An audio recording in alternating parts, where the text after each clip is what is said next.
तो जो next function है हमारा y is equal to cos of 2x। हमें क्या निकालनी है इस फंक्शन की रेंज। हम लोग डिस्कस कर रहे हैं एक्सरसाइज 2 फंक्शंस। चलिए, तो सबसे पहले बच्चों अगर ये cos x होता तो आप कहते सर बहुत आसान है कि cos x की वैल्यू लाई करती है -1 से 1।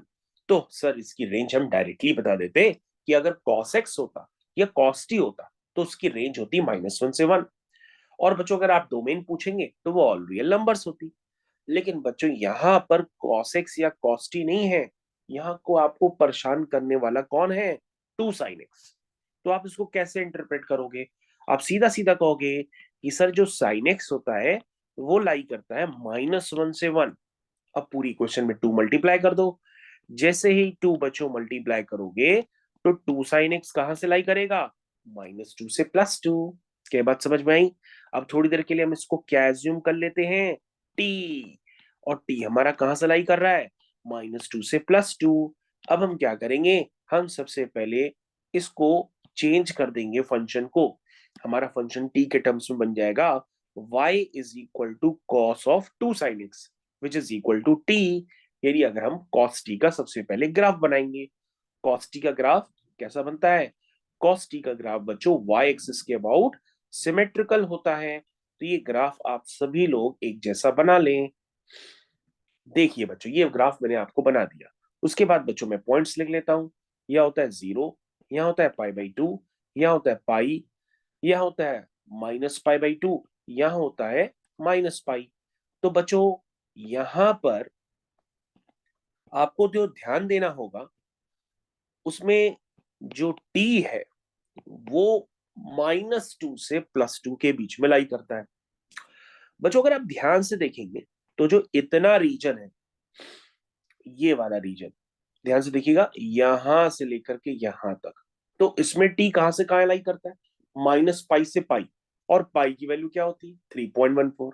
π/2 क्या होता है, 1.57। आपको 1.57 और 3.14 के बीच में रहना होगा क्योंकि आपको 2 चाहिए।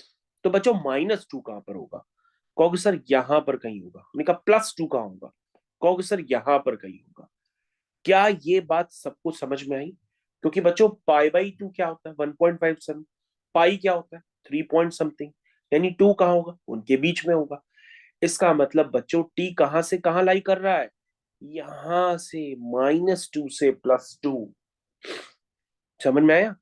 तो यहां पर बच्चों जब हम इसकी रेंज निकालेंगे तो इसकी रेंज क्या आएगी, ये बात समझ में आई? तो बच्चों टी अगर -2 से 2 के बीच में लाई कर रहा है तो उसमें जो ग्राफ बना है उस ग्राफ की मिनिमम और मैक्सिमम वैल्यू अब देख लीजिए। तो आप कहोगे सर ये है जब टू से के बीच में लाई करता है, जब -2 से +2 के बीच में लाई करता है तो सर इतना ग्राफ आए। तो उस ग्राफ की मैक्सिमम वैल्यू क्या होगी, 1।